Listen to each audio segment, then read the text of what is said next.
everything on it, keeping the land in balance. Um, uh, everything has a place and a purpose. And so at that time, probably everything we needed, we got off the land, like for our homes, our clothing, our food, our medicine, tools, baskets, our ceremonial objects, jewelry, everything we used probably came from the plants and animals, uh, trees, the birds, fish, water, everything on the land.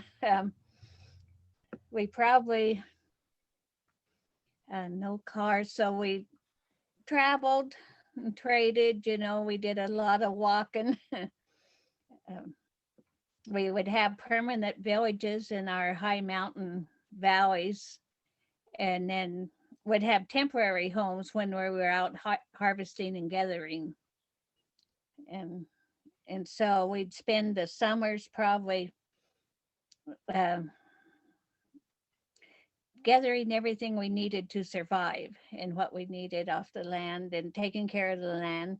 And then the winters, because we're in the high mountains, we're probably spent around the fire telling stories and um, reaping the spoils from what we gathered all summer. Was acorn the main staple in terms of making like tortillas from acorns? Yeah, yeah. Acorns were a staple. Anything you could make flour, you do acorn flour. So anything that your stews, your soups, gravies, breads would all come from acorns. And how were they leached? Because I know you can't just eat the ground flour. It has to be leached with lye. No, you just use water to leach it. They have a tannic acid in them that make them bitter, to taste, and so you would leach it with water just to. And what we do is you put a cloth or just in the sand, even put your ground acorn flour out and cover it with some fir boughs or cedar boughs, and then just pour water over it and just keep pouring water over it, leaching it until the bitter taste was gone. Mm. And and then the berries were dried and stored for the winter. The meat was smoked and stored that way. Right. Yeah, nuts and berries and your jerky, and fish. Fish would be smoked too or dried. So And then how was that all transported? Because people didn't have horses, right? You you carried everything, and mainly that's where baskets were real important to us. We used them from the time you were born until you died. We carried the babies on cradle boards and baskets. You used them for gathering, for willing, for storage. You cooked in the baskets, and then when people died, we would bury in baskets. We had basket burials. So you you use baskets from time you were born till the time you died. and it was also an art form and a craft. And you're known as being a basket weaver. Yes. When you design a basket, do you usually use traditional designs, or are crafts women free to create their own designs? Yeah. On my baskets, I usually use the geometric designs that, um, ones like my grandmother and great grandmother would use on their baskets. I would use this. I use my favorite is the flying geese, probably, and doing variations of the flying geese and the mountain symbols. You mentioned that the mountain Maidu were mountain people. Was that around Lake Almanor, or where is a Um, our mountain, well, I'm mountain Maidu. The Maidu go clear from Honey Lake Valley to Sacramento. but they're divided up between the mountain Maidu, the foothill Maidu, and the valley Maidu. And so our mountain Maidu take in pretty much all of Plumas County. You know, in the west is Mount Lassen, and the south is part way down the Feather River Canyon to Orville, south of Quincy, and then to the east is Sierra Valley, and then Honey Lake Valley. To the north is Susanville area, Eagle Lake, and then you're back around to in the west Mount Lassen, and we're pretty much in that the whole northern part of the Sierra Nevadas. How did people get together? Because you needed to meet new people to get new spouses and to share information and to have fun. When were the coming together times? Yeah. Well, we traveled by trails between the valleys because we lived in the high mountain valleys, and we had trails. You've got, and you can still see some of the traditional trails, parts of them that went from one valley to the next valley, and you'd go up and over the mountains, just walking and carrying everything you needed. And you know, you would have your gatherings. You know, you would have the deer dance in the fall and the bear dance in the spring, and have big times where people would get together and visit. But in your villages, it was just your small extended families in each village. And so you would travel, and we didn't live in towns, you know, we lived in little villages just all over the land. And so when you would at night, these little mountain meadows, you would see fires all the way around the meadows and stuff where people lived. And what were the homes constructed of? The winter homes were mainly partly underground. They were round.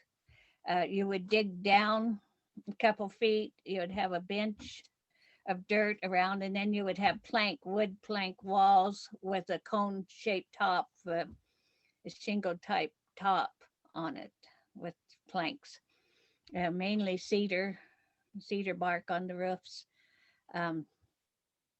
And they would have a hole in the center because you would have a fire for cooking and heat in the wintertime. In the summertime, we had what we called our bark houses that were they were teepee shaped, and they were just of cedar bark, leaned up on the sides, and they didn't have a fire in them. They were for in the summertime, mainly for storage when you were out gathering. They were a temporary type home. You could sleep in it if it was raining, but mainly to store stuff in. You would cook and have your fire outside.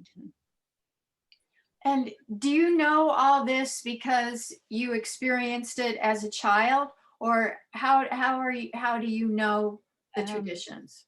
Well, we have an oral history, so everything is passed down through the families. And when you talk with the other people, you know, is, well, we did it this way. Well, we did it this way. It's just how your family did things that is passed down, and you just keep doing the same things. We still, you know, as demonstrations, put up bark houses in the subterranean homes, but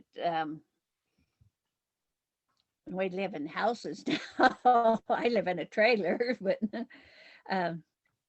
well, so how much did you, because there was a period of time when the federal government put enormous pressure that Indigenous people should be assimilated, and kids were ripped away and taken to boarding schools and not allowed to speak their language.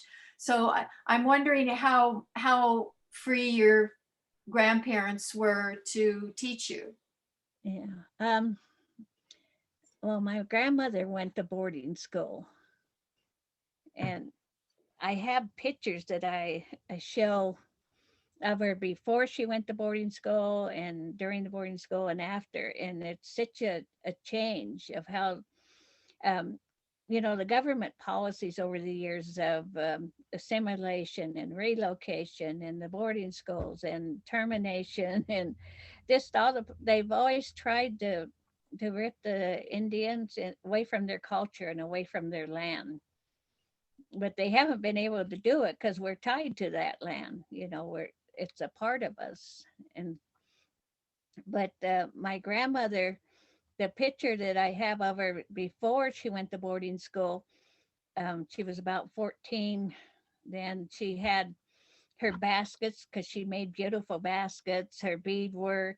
She had long hair, long um, buckskin type dress on. Um, at boarding school, she went to boarding school in Arizona because they didn't send you to one close to your home. and and so the girls all wore these long dresses that looked the same or same color. Their hair was all in like a Hopi or Zuni style put up. All the girls, regardless of what type Indian they were they all wore their hair the same, wore the same dresses, um, and then the picture I have after she came home, she's in this real frilly white white man's dress. It was a white dress and it had lace on it and a big fancy bonnet, and her hair and dressed in a white person's hairdo. And after she came back from boarding school, she never made baskets again. She did beautiful quilting, crochet work. She'd make these big crochet things that would go on the back of the couches and the chairs, and um, lace tablecloths and bedspreads and stuff that were all crocheted. And um, she made quilts for all her grandkids and great grandkids and stuff, and sewed, but she never did the baskets again. And she was fluent in Maidu and speaking the Maidu language, but she never really taught her family to be fluent. Her kids would know the words.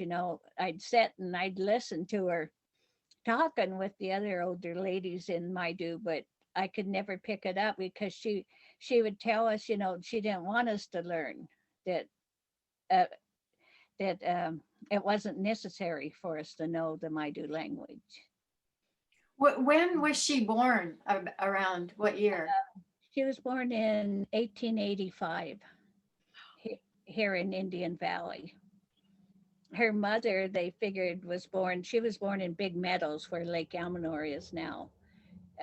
Was born in around 1835. And my grandmother was the youngest of 16 children. So she was the youngest one. So how did you learn to make baskets, and how did you learn about the history, the oral history? Yeah, well, a lot of the oral history I learned from my grandmother, because after my grandfather passed away, she lived with our family, because it wasn't unusual for 3 generations to be together. And she would live with us. And when I was little, she'd watch the kids, that was the elders. One of their things was watch their grandkids and great grandkids and teach them. And so I never learned the basketry from her because she wasn't doing it at that time. I learned the basketry in the 1980s. I took classes from Lily Baker, who was one of our last master basket weavers. And she was passing it on, and she told us that we're in her class, that if she taught us, we had to pass it on. And so that's why I teach basket classes, is because we were taught, you pass it on. So.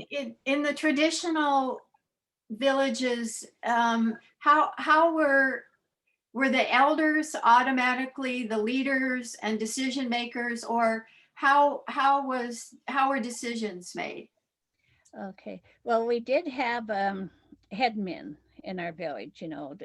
We didn't call them a chief; they were our head man.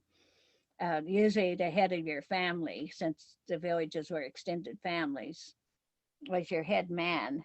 And then you had your shaman, your medicine men that would be treating for any illnesses. And And, were there women in leadership or shamanic or healing roles, or were they all men? I believe in our area they were all men. Um, Women were more, busy with the learning to survive, with the gathering and the cooking and the taking care Clothes making. of the family. And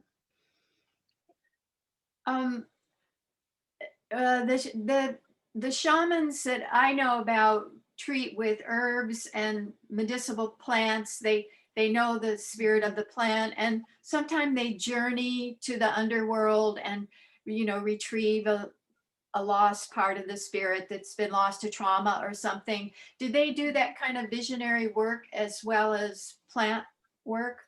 yes, they did. Um, in our area is our sacred lake where the medicine men go to get their powers, from up on the mountain, on the mountaintop.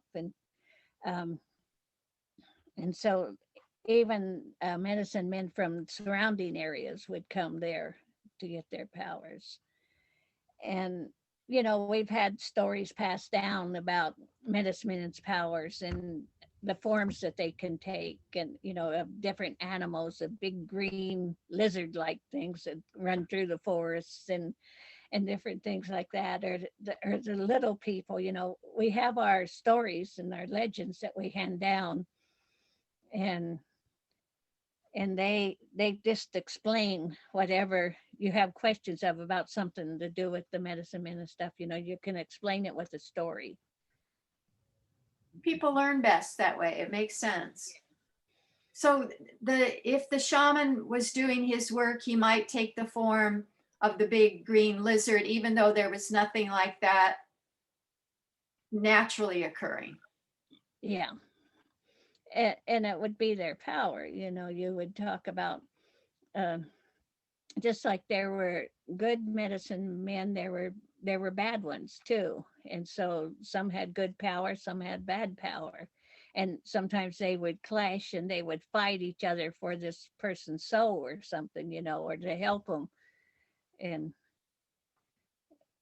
so, and it's just, we don't question it. It's just the way that it's been. Right. Were the different tribes fairly peaceful, or sometime was there fighting between Yeah. bands? Well, at Mountain Maidu, we were all fairly peaceful people. We let other tribes, especially when the white people started coming into the area, the Europeans, um, come into our area to get away from them, because we were up in the mountains. Um, they had contact a lot sooner in the valleys than we did, or in towards Nevada. And so we let them come into our area, and took them in. The only ones we had ever had problems with the Mountain Maidu were the Mill Creeks, and that was because they would attack and steal our women, and but there wasn't like a big rivalry between the tribes.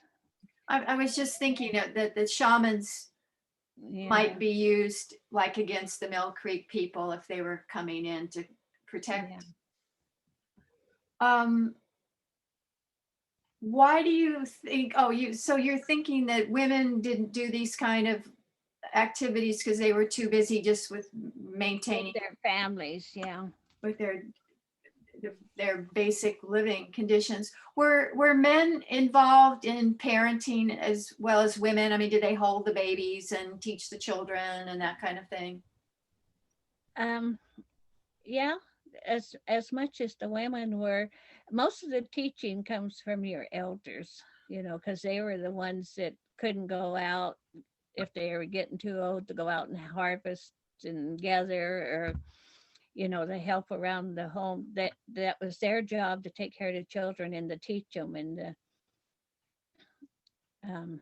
keep them safe.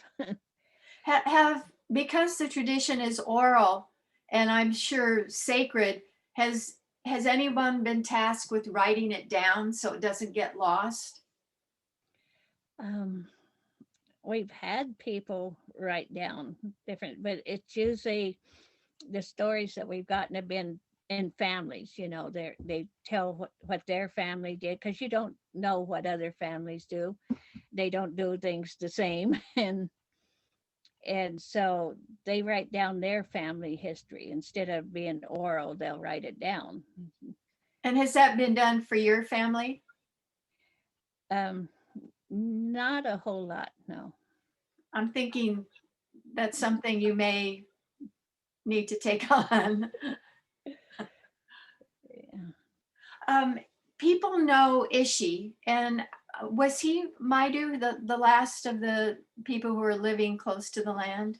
No, he was Yante, and he was more to the west of our Maidu, By uh, Orville.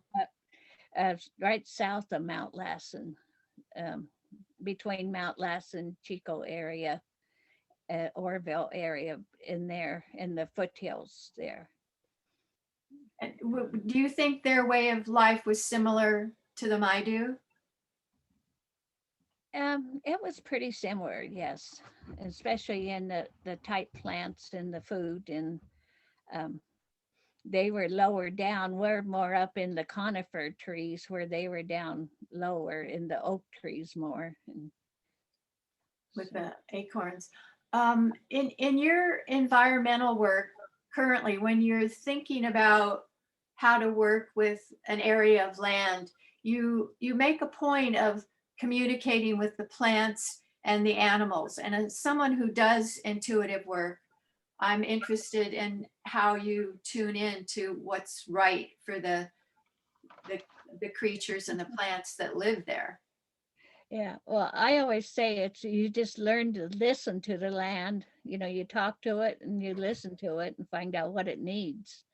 Um, when we talk about the TEK, the traditional ecological knowledge, um, there's a spirituality, kind of a mental awareness that you have of everything around you.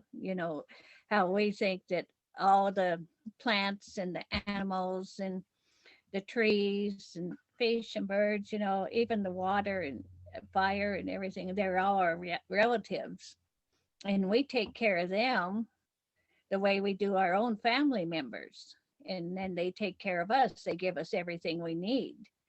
Um, and it's just tuning in. It's that human contact and that human element tuning in to to what they need, and being able to communicate it to them.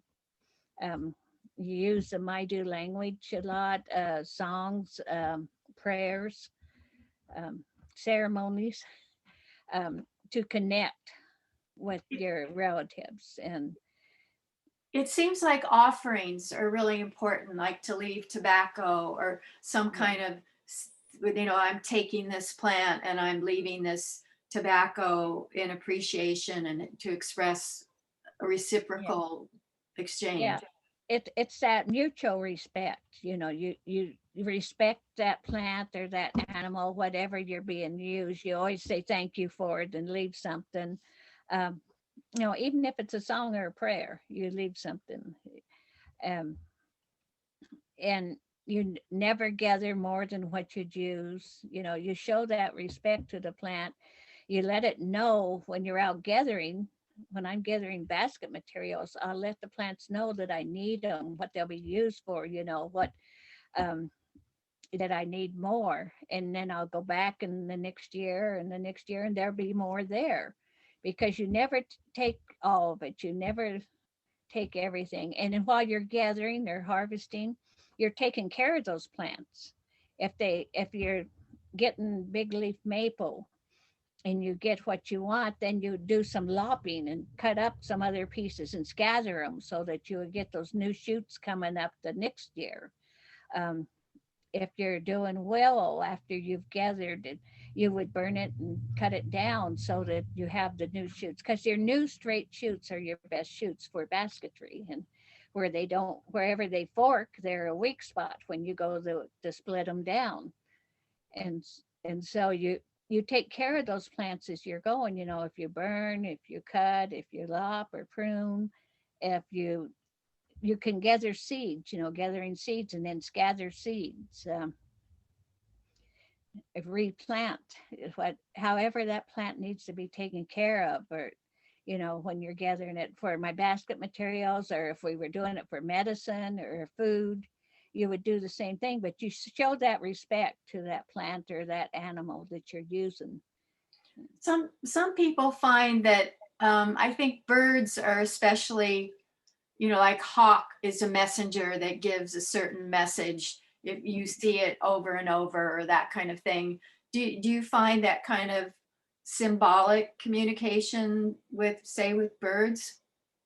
Yeah, you communicate with them like you would anybody else. And um in our area, the flickers are real important to us because we use their feathers for our ceremonial regalia.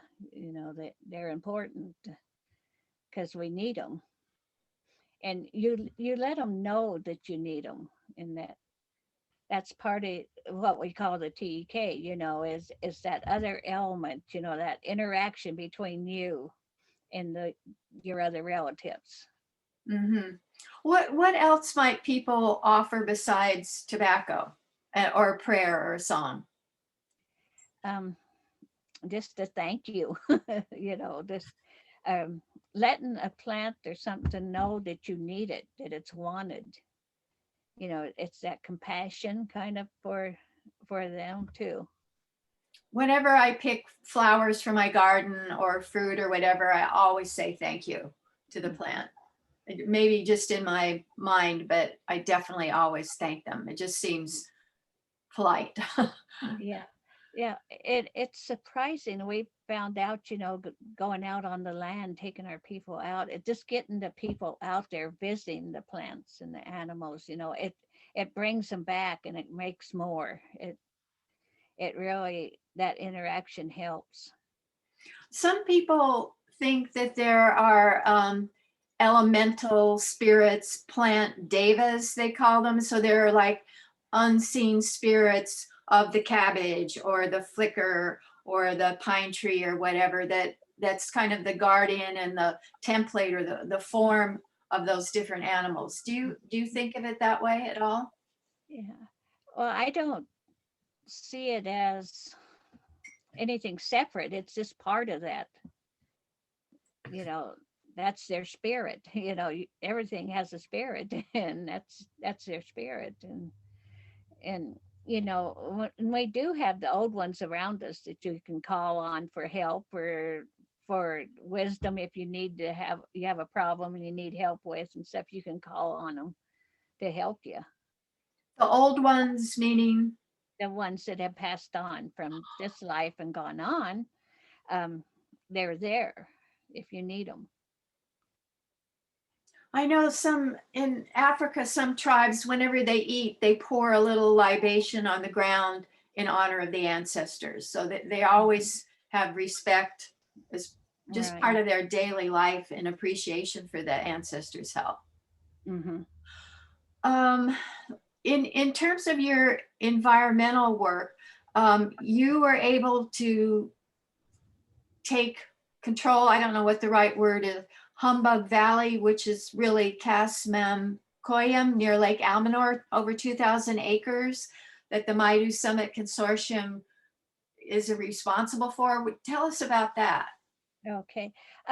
Well, our tribe, because we're mainly landless, because of the hydro projects in our area, especially, um, PG&E went through bankruptcy in 2003, and under that bankruptcy, they had to give up their excess lands. Um, and so we had applied for some of those lands because we were able to, under social justice, show that they had taken over so much of our traditional lands for the hydro projects in our area. Um, we're at the headwaters of the um, Feather River. Watershed. Um, our valleys, all the water comes from here, runs downhill through the dam at Oroville, but there's dams going down the Feather River Canyon. We have reservoirs, but we were in the Mountain Maidu area. We have 4 valleys that were taken over by Great Western Power Company in the early 1900s. There was Big Meadows where Lake Almanor is, Mountain Meadows where Walker Lake is, um, Butt Valley where Butt Valley Reservoir is, and then Humbug Valley, the 4 valleys. And we documented when we went after this land that they had taken over 110 Indian allotments. And these allotments were around 160 acres each. So we figured 17,000 acres. And those 4 valleys that had gone to the hydro projects. And so we turned it into a social justice issue where we felt that they needed to give us some land back as just compensation for everything we had lost to the hydro projects. You know, with the dams going across the rivers, we lost the salmon, the snapping turtles, the eels, and not just them, but you know, the fishing villages, the songs, the ceremonies that went with the gathering of those resources. We lost all of that. That was part of our culture, you know, part of our heritage that was lost to these hydro projects. And so we were able to get back um, right around 3,000 acres altogether. And Tasmam Koyon was, like you said, 2,324 acres of it. And it was the last valley that wasn't flooded. The other 3 were flooded. And they didn't do that. There were plans to dam it and flood it, and it never was done. And so that land had been under the power company for over 100 years. And so it's our last pristine valley. It has not been developed, has not had any kind of development on it. And so it was real important to our people to get that land back, because what we want to do is take care of that land using our TEK, our traditional methods, and then be able to show people and use it as a showcase. We're going to run it as a tribal park, you know, and have groups and have people come in and be able to educate them of the respectful, right way to take care of the land, how to keep the land in balance, you know, how to take care of it the right and respectful way. So when did you take control? Well, we got the deed to Humbug Valley in September 2019. And what have you been able to do so far, and how do you get funding? Well, the Maidu Summit Consortium is a nonprofit. We're a 501c3. So we're able to get grant money from foundations and different grantors. We're able to have donations, ask for donations for help, or to get low interest loans to be able to finance what we want to do. Because our main goals are, you know, restoration and preservation of our land, of our homeland. Our name, our Maidu Summit Consortium kind of says it. You know, we started it, the Maidu Summit, in the early 2000s when the government, right after 9/11, were calling their Homeland Security Summits. And so we wanted to call our own summit, and we called the Summit of all our Mountain Maidu people to protect our homelands. And for us, protection was protection of our sites, our sacred sites, our village sites, our burial sites, our gathering sites, you know, all our sites. That's our homeland protection. And so our members of our consortium, we have 2 federally recognized tribes. We have 2 unfederally recognized tribes. We have 2 nonprofits. And then we have 2 just Native American associations as members. So we feel like we represent all our Mountain Maidu people, because they're from different areas all over our Mountain Maidu territory. And that gives us power, you know. We feel like we're talking with a united voice when we go to meetings and deal with like government agencies like the Forest Service or BLM or Park Service or whoever we're dealing with. Before we had the summit, we'd go to meetings and they say, well, do all your Mountain Maidu people agree? And we'll say, well, our group does, but we have to go ask this group or this tribe, we have to ask them and we'll get back to you. But if we take a resolution or a letter or something from the summit, we can say, yes, all our Mountain Maidu people agree to this, and it gives us that power, that kind of being united and working together. But What was what was your role in founding it? And I think it doesn't work to ask politely and they say, oh, okay, we're going to give you this whole Humbug Valley. Okay, you asked nicely. How does one actually make those kind of changes? Okay. Well, at the time this land became available, we were working on it. And I'd say, I was a co-coordinator for the Maidu Culture and Development Group, which is one of the nonprofit organizations. And we were working on a stewardship project. It was a pilot stewardship project that was awarded by Congress in 1998. And it was awarded to the MCDG, the Maidu Culture and Development Group. And it was taking care of 2,100 acres of land using the TEK. And it was when they were just starting to do stewardship contracting. It was a pilot, and so 600 acres was around our sacred lake on top of the mountain in Lassen National Forest, and 1,500 acres was around just north of Greenville, here on the Plumas National Forest. And so it was 2004 we signed a 10-year stewardship contract with the Plumas on the 1,500 acres.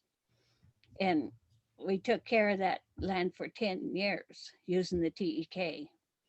And the one lesson that we really got out of that was we needed our own land to do the TEK on, because at the end of the 10 years, we were out of there. That was it. You can't do any more. You did what you said you were going to do.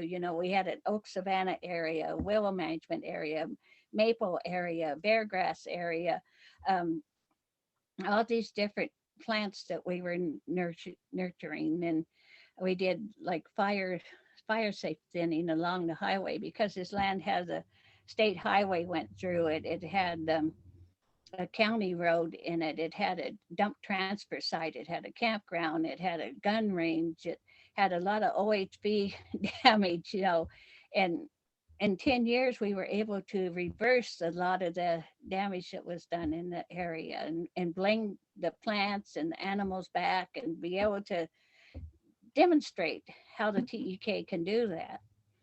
And I think we educated a lot of Forest Service personnel and the TEK and changed some minds on stewardship contracting, because now stewardship contracting is a normal every day, where before that was a pilot.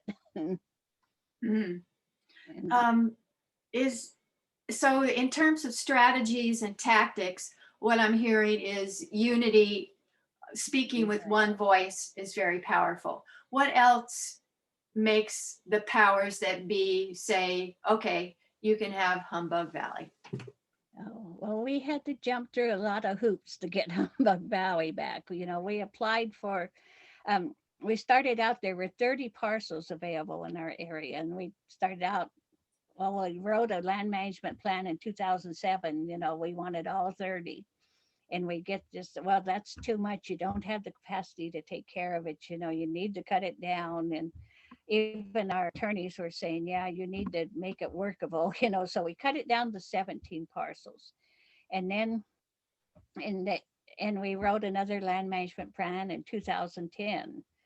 And then finally, 2013, the Stewardship Council, which was set up by PG&E to give this land away, because they had 71,000 acres to give away of excess land under this bankruptcy settlement agreement.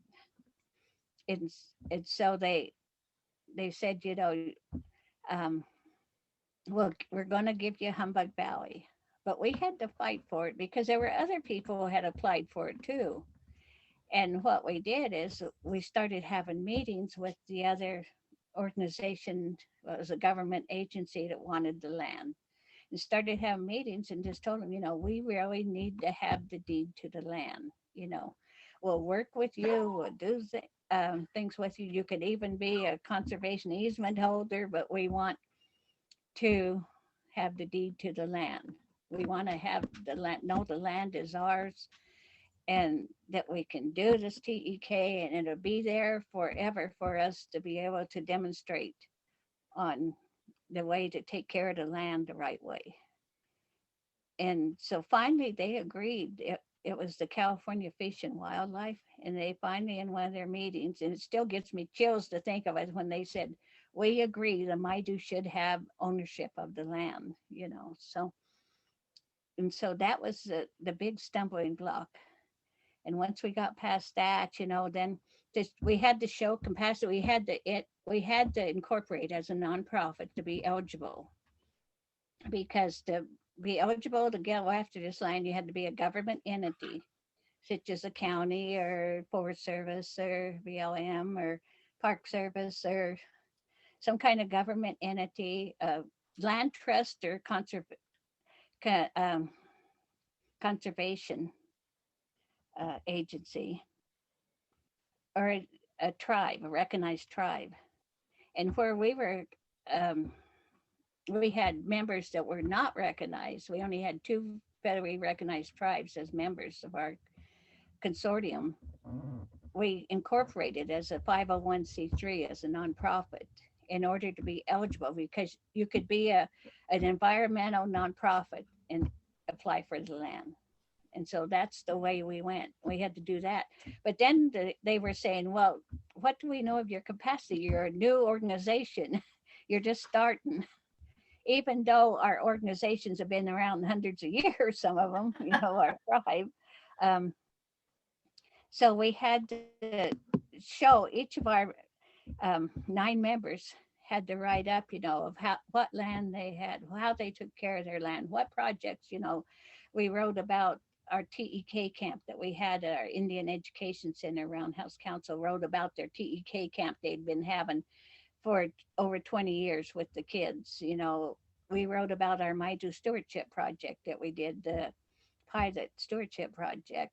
Susanville did own land that they had purchased, and they wrote about their projects on their land, their Cradle Valley that they own and stuff. And to show that we did have experience taking care of a land, we had to prove to them that we had experience taking care of this land. A lot of this sounds like attorneys are involved. Do you have any legal background, or did you just learn in the process? We got attorneys. We got a grant for funding for legal services, and had attorneys out of the Bay Area that just handle this Native American land transactions, and they've been helping us the whole way of getting. And we got Humbug Valley, and then 5 parcels around Lake Almanor too. And we're down to this 1 parcel we haven't got the deed to yet. We're still working on it. We have the other 4 parcels around Lake Almanor. We got 2 of the deeds last year. 2 of the parcels we got this year, we just got this last month. And now we're just down to 1 more parcel by Lake Almanor. But we handpicked these parcels because mainly they have burials on them, or they have sites on them, either plant gathering sites that are real good, or some kind of sacred site on them. And so, we stuck to that. These are the ones we absolutely have to have, that we can't give up. And so. What kind of work have you done other than this that prepared you? What's your educational background, work background? Well, we've had a lot of our people, our kids, we have some that have gone to college. Well, they're in their 40s, 50s now. They have the education to really lead the way. there were 3 of us on our board that are over 70, but the rest of them are younger. And like me, I was a bookkeeper for 30 years for our Indian nonprofits, you know. So I had the bookkeeping experience that we needed for doing a lot of this. We had others that had proposal writing experience or have environmental experience. You know, we have our um, members that have gone through monitoring, you know, where they can do they've gone through these trainings for being able to monitor on different sites. Um, and our younger kids, like I just had 2 grandsons graduate this last year, but graduate college this last year, you know, they're coming up and ready to go to work. Good. And I did another show with a Chico State professor who has Native American background. He's in geography, and he talks about learning from Native American practices like controlled burning and, as you say, pruning. So I'm wondering if you were giving advice to the Forest Service about how to prevent the Camp Fire of 2018 and the other huge fires Mhm. that Trump blamed on not sweeping the forests. Mhm. What should they learn from indigenous practices? That fire can be a friend, you know. Um, a lot of our TEK involves fire, you know, keeping the forests clean. When the explorers first came through here in the early 1800s, they would write in their journal about how park-like and open the forests were, uh, how they could ride their horse 3 abreast going through the forest, Wow. that they were clean. And they weren't that way naturally. They were that way because we kept them that way. You know, when there was stuff that needed to be cleaned that would stop you from moving through the forest, or the animals from moving through, or that would stop the plants on the forest floor from growing, we would burn it or get rid of it, you know. Um, and you know, we didn't suppress wildfires, but the wildfires wouldn't get big because there wouldn't be that much fuel as there is now in the forest. The Smokey the Bear was the worst thing that happened to the forest, I think, because they started putting out all the forest fires. And some of those forest fires, if they were just burning on on the forest floor and not burning the canopies, they they were cleaning up the forest. They weren't hurting it. And we used to do that, you know. I had a great grandfather that was a burner. That was his job, you know, was burning. And he would go through the forest, and if you saw something that need to be burned, he burned it, you know.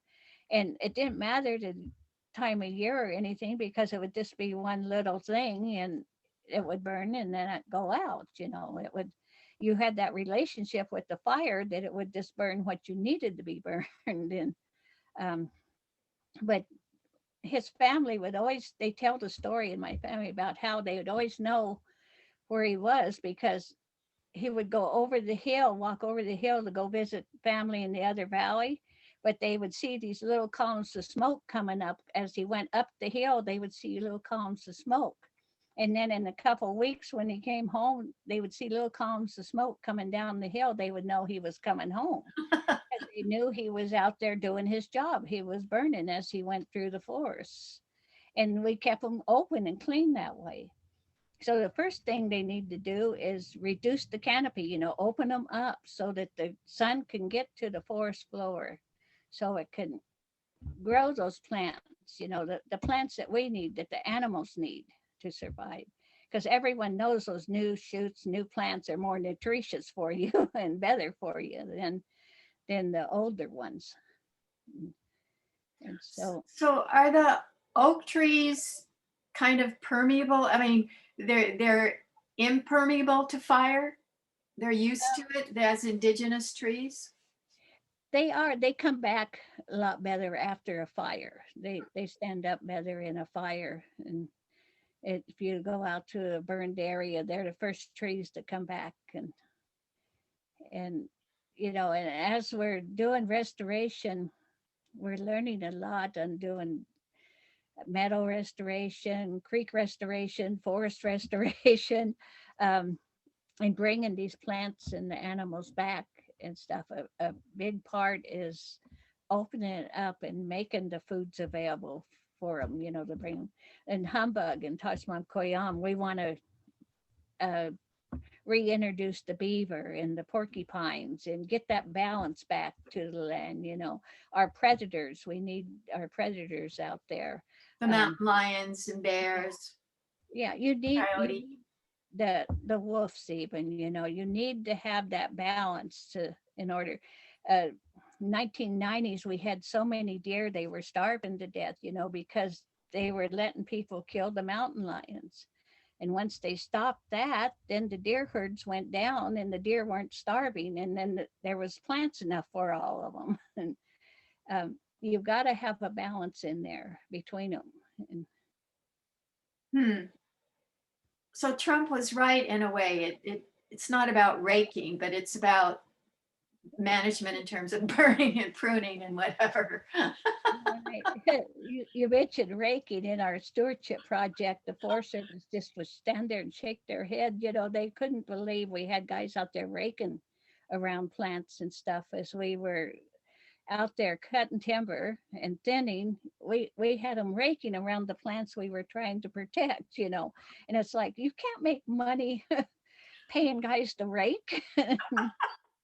But the idea was not the money, it was the plant was important, you know. And Do you intend to have people settle in the lands that you're stewarding or not? no, no, that's part of the agreement with the PG&E for taking the lands over is um there won't be any residences, you know, there. um Tasmam Koyon has a campground. We'll do campground improvements there, and we'll have trails, nature trails and stuff.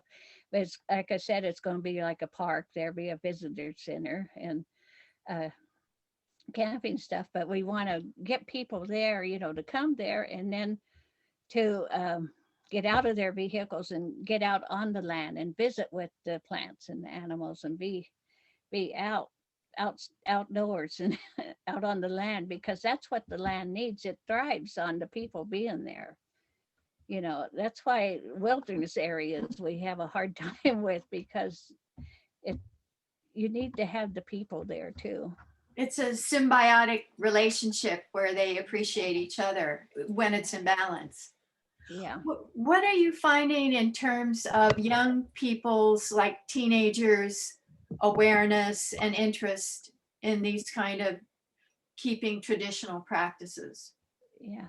um well, in our area we do, because they live here, you know, they live out in the woods. And Plumas County itself only has 20,000 people in the whole county, you know, and that's what in 1800 there were 20,000 mountain Maidu here before the Europeans came.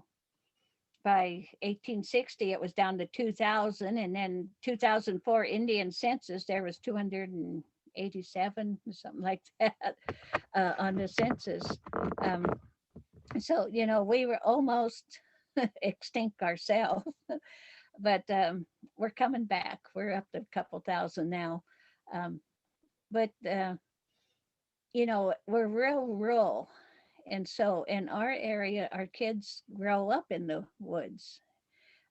Roundhouse Council is our Indian Education Center, is one of our members. They're a nonprofit also, but they've had an Indian Education Center in Greenville since um, the 1978, I think, is when they first opened.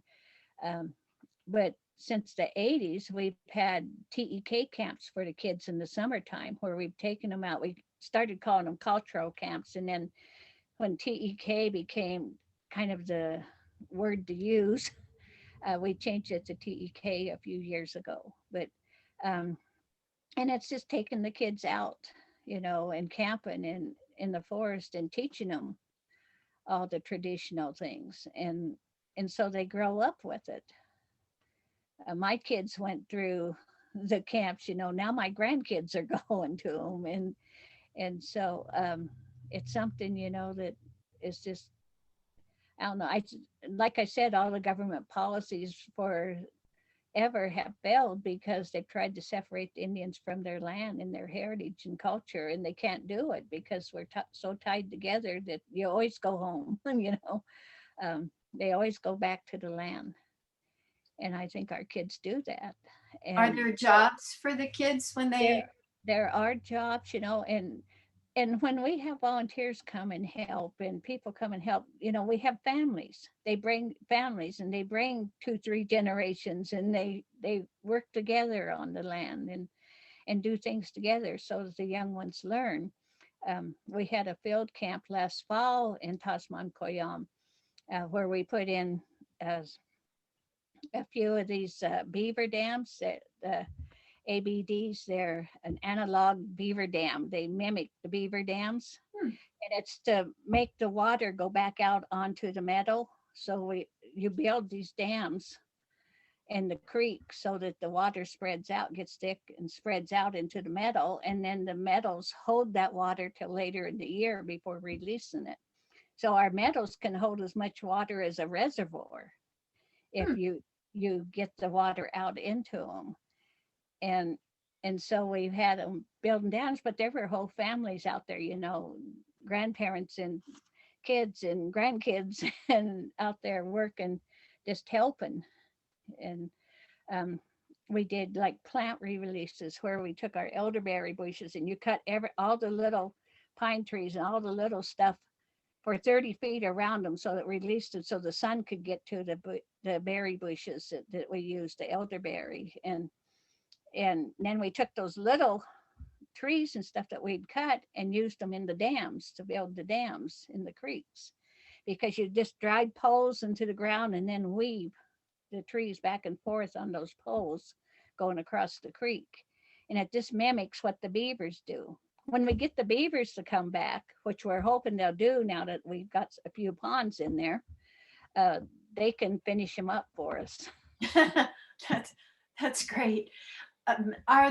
Is anyone teaching Maidu language so the kids learn? Yeah, they do teach. Susanville Rancheria had a program, had an ANA grant for a few years, and did the Maidu language and have it on CDs and have lessons and stuff. But Roundhouse Council, the Indian Education Center, teaches Maidu language classes to the kids.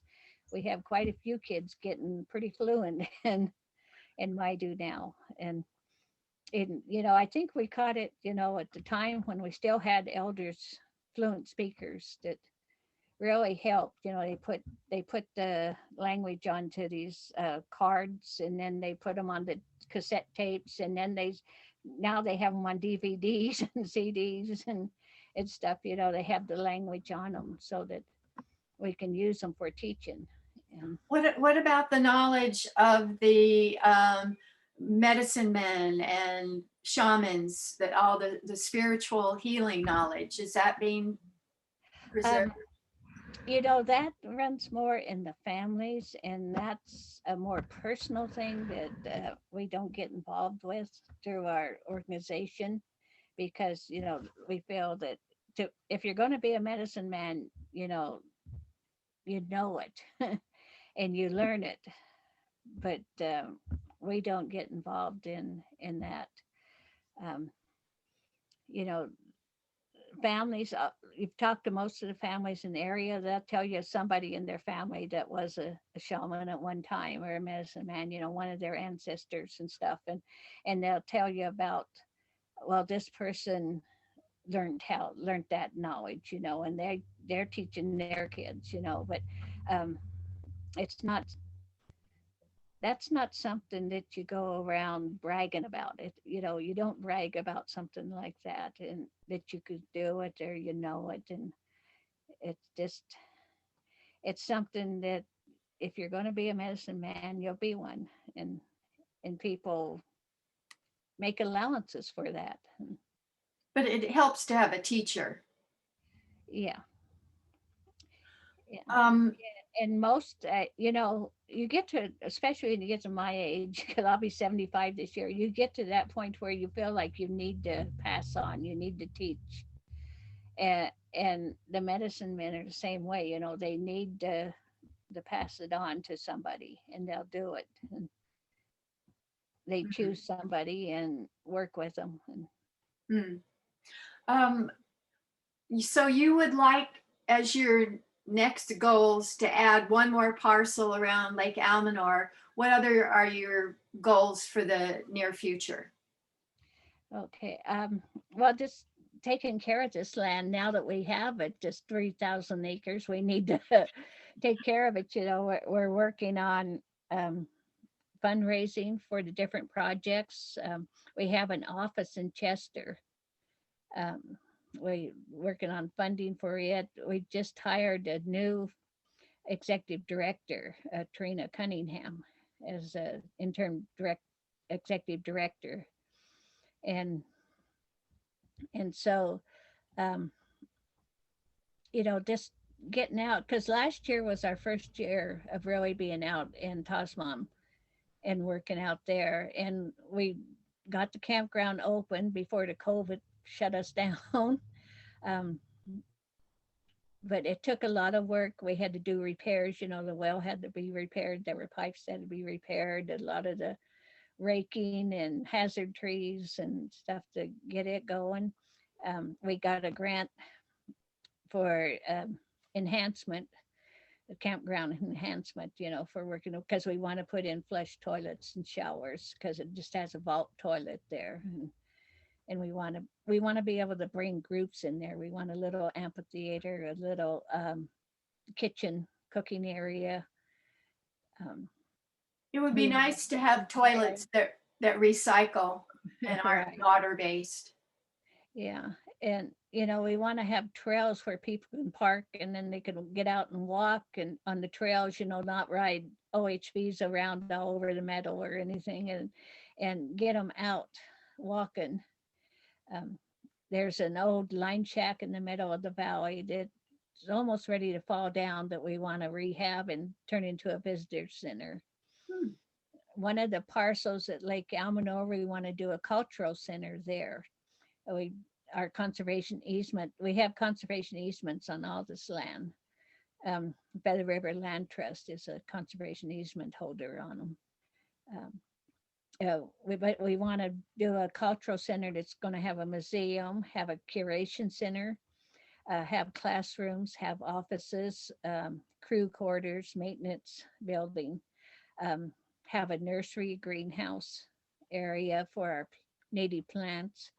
And then on that's 164 acres. We'll have trails too, that because there's a meadow with a pond in it, stuff in the area and on that parcel and to go through. And but first we have to do a timber sale to open up that canopy. We have to do a thinning job to make it fire safe because it is real laden with fuels on the forest floor. Um, Once we get that done, then we can see about putting up a cultural center there. But it's right on Highway 89 where it's real accessible year round, where Humbug Valley is only accessible in the summer. It has too much snow to, they don't plow the roads. It's 8 miles south of Lake Almanor on dirt roads. So the roads aren't open in the wintertime. Snowmobiles can get in there, is all in the wintertime. So if the secret of your success, which is really amazing success, is have good lawyers, have unity, apply for grants, persist. Persist. I mean, every year I would go to Stewardship Council Board of Directors meetings at least twice a year saying, we want land, you know, and just stay in our face and, you know, we're not going away and stuck it out, you know, from 2003 was the first meeting until 2013. They said they were going to give us Humbug and we finally got the deed in 2019.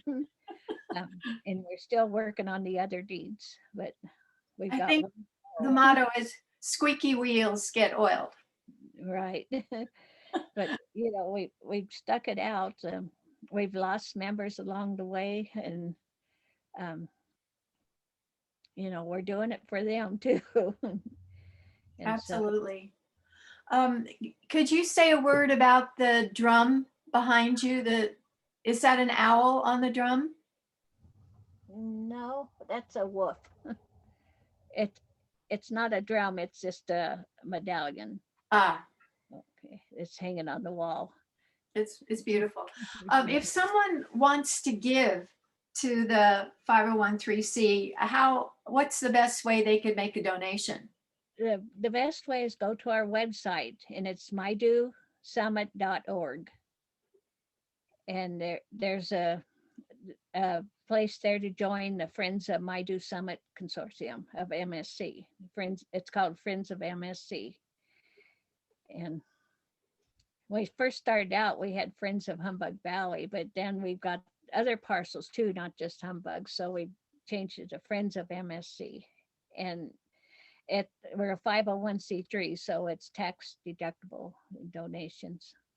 Is there anything else that we haven't mentioned that would be useful to people to know?